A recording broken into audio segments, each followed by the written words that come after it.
the best reminder this weekend.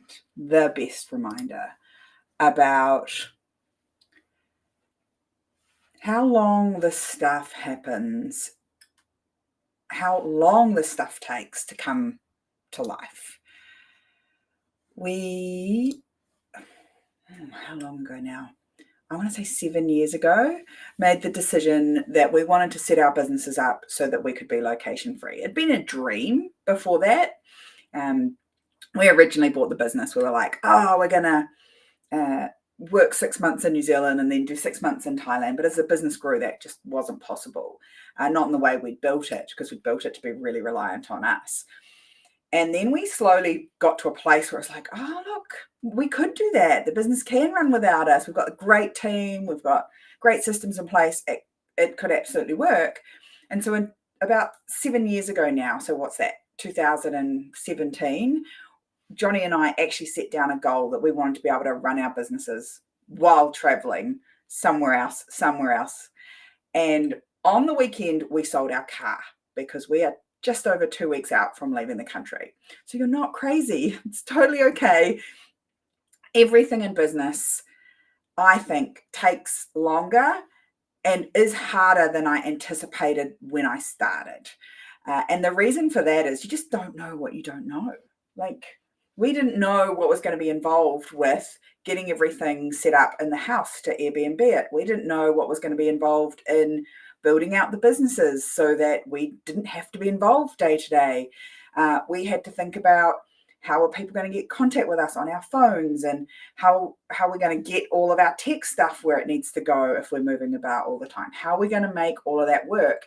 And there were so many pieces, tax implications, trust implications. There were so many pieces that we didn't know when we got started.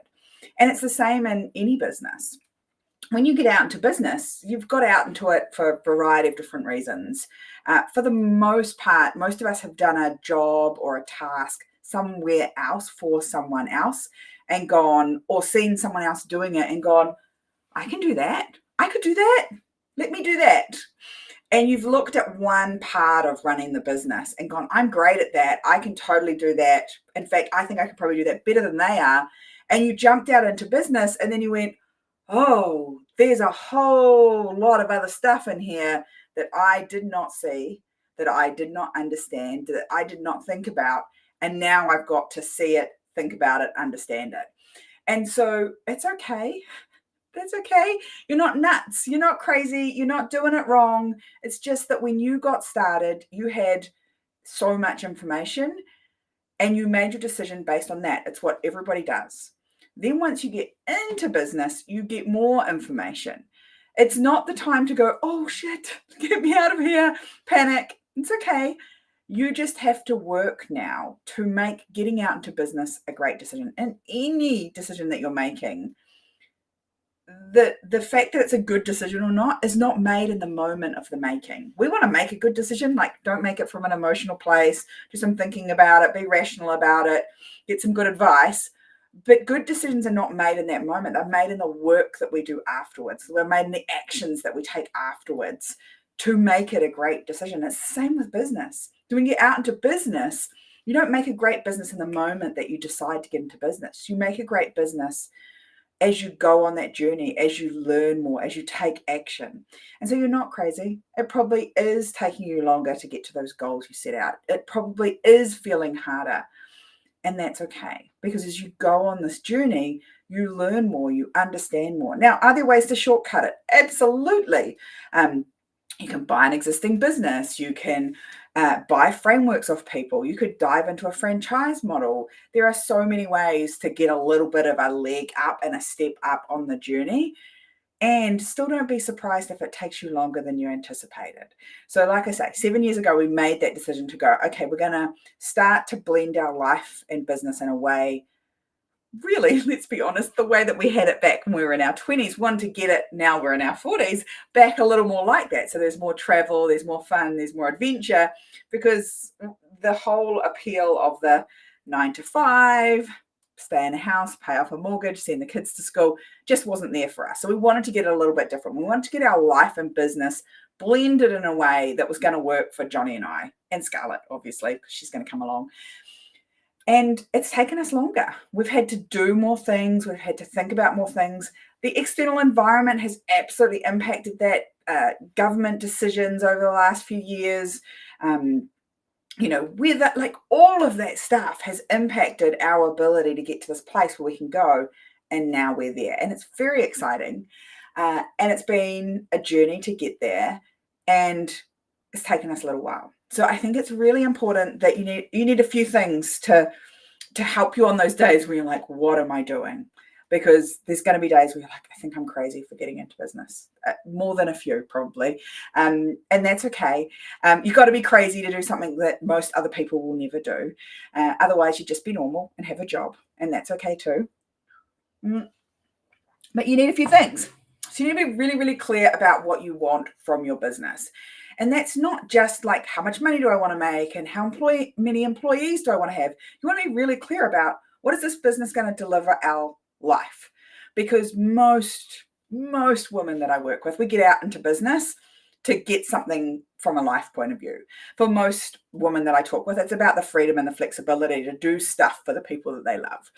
So if that's you need to be really clear about, what is that flexibility you want it to look like? Do you only want to work school terms? You can totally do that. Do you only want to work school hours? You can totally do that. But you need to be clear and write it down. Don't keep it in here. Be clear about what you want so that you can start to blend the business you have and the business model you're building with the life that you want. So absolute clarity about what you want. You want to tell people about it. Talk to other people about it. So you've got some accountability that's outside of you with other people. For us, we do it very strongly inside our family.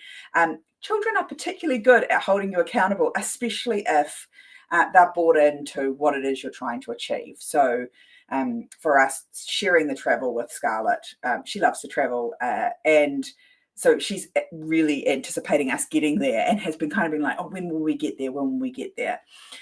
So that's been really helpful in terms of accountability. So clear on what you want, business and life-wise, some sort of accountability. Share it with some people. Find your community that's going to cheer you on and help you on the days when it does feel harder than it is. And then you need an action plan, and you need to consistently take action towards it, towards the life and business that you want on a weekly, daily, monthly basis. You need to be taking small little actions all the time. And it's often not big drastic ones like sell all your stuff and sell your car and book a plane ticket. For the most part, it's been boring stuff that we've had to do consistently over time. We've got to show up consistently in our business. We've got to build systems and then tweak systems and train people and give people our trust and let them go and do things that were really scary. Someone said to Johnny this weekend, oh, is it scary thinking about someone else running your boat? And yes, I remember watching the boat go out the first time without Johnny or I on it. And that was a few years ago now, but the first time we let that happen, it was scary. Letting go is scary. So you aren't crazy. You are going to have to do some of the boring things over and over again to get to the life and the business that you want. And I promise you, it's worth it when you get there. I absolutely promise you it's worth it. So if you're going, oh, Sarah, I feel like I'm going nuts because this business stuff is so much harder than I anticipated. It's not you. It's the journey. Embrace that. Understand knowing where you're going is really important, that it's pulling you towards where you want to be, because you can run away from the pain of not making enough money and having not enough time for a little while, but to keep going for a longer period of time, moving towards pleasure is going to help you. Moving towards the goal is going to help you far, far more than anything else. That's the first one. Tell some other people about it. Make sure they're as excited about it and they can help you get there as you go on that journey. And then last, get a plan and then work the plan over and over and over and over again. I'm reading out loud my goals for our life every week, and then I'm taking action with my time every week towards it. And sometimes it's as simple as get rid of the stuff, and sometimes it's as big as sell the car. But we have been taking action every day towards the business life blend that we want, and now we're really, really close to getting there. So you're not crazy, I promise. It is going to take a little longer. It is going to be a little harder than you anticipated when you get started, because you don't know what you don't know until you get going. And now you know, now you've got to overcome those extra things that you didn't know about before. And that's absolutely okay. You got this, because you got to be just a little bit crazy to get out into this business journey, because it's totally different from what everyone else is doing. Well, not everyone else, but the majority of people are doing. So you got this. Have a wonderful day.